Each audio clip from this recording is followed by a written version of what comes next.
दोस्तों, मैं हूँ विजय लक्ष्मी। आप लोग को अपने चैनल पर स्वागत करती हूँ। एक प्यारा सा देवी गीत सुनाने जा रही हूँ। आप लोग मेरे चैनल को लाइक करें, सब्सक्राइब करें, कमेंट करें। जय श्री राम।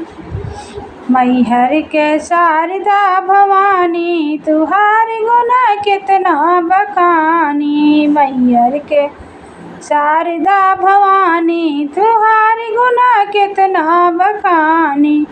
कितना बखानी देवी, कितना बखानी, कितना बखानी मैया, कितना बखानी। मैहर के शारदा भवानी, तुहारे गुना कितना बखानी।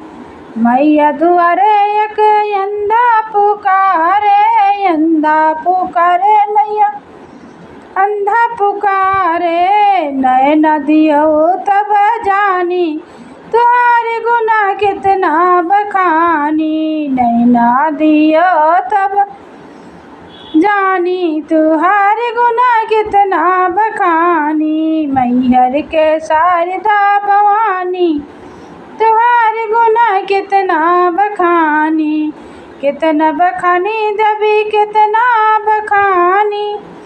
मैया दुआरे एक कोढ़ी पुकारे, मैया दुआरे एक कोढ़ी पुकारे।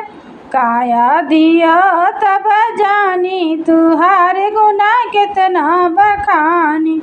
काया दिया तब जानी, तुहारे गुना कितना बखानी।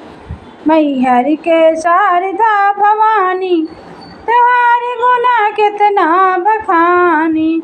मैया दुआरे एक निर्धन पुकारे, निर्धन पुकारे मैया, निर्धन पुकारे। धन दौलत दियो तब जानी, तुहारे गुना कितना बखानी। धन दौलत दियो तब जानी, तुहारे गुना कितना बखानी। मैहर के शारदा भवानी, तुहारे गुना कितना बखानी। मैया दुआरे एक कन्या पुकारे, कन्या पुकारे मैया, कन्या पुकारे। कन्या का बर दियो जानी, तुहारे गुना कितना बखानी।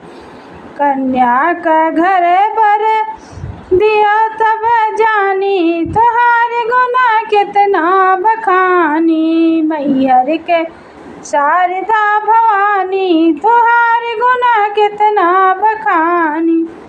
कितना बखानी मैया, कितना बखानी। मैहर के शारदा भवानी, तुहारे गुना कितना बखानी। मैया दुआरे एक बालक पुकारे, बालक पुकारे मैया, बालक पुकारे। विद्या दियो तब जानी, तुहारे गुना कितना बखानी। विद्या दियो तब जानी, तुहारे गुना कितना बखानी। मैया के शारदा भवानी, तुहारे गुना कितना बखानी। मैहर के शारदा भवानी, तुहारे गुना कितना बखानी।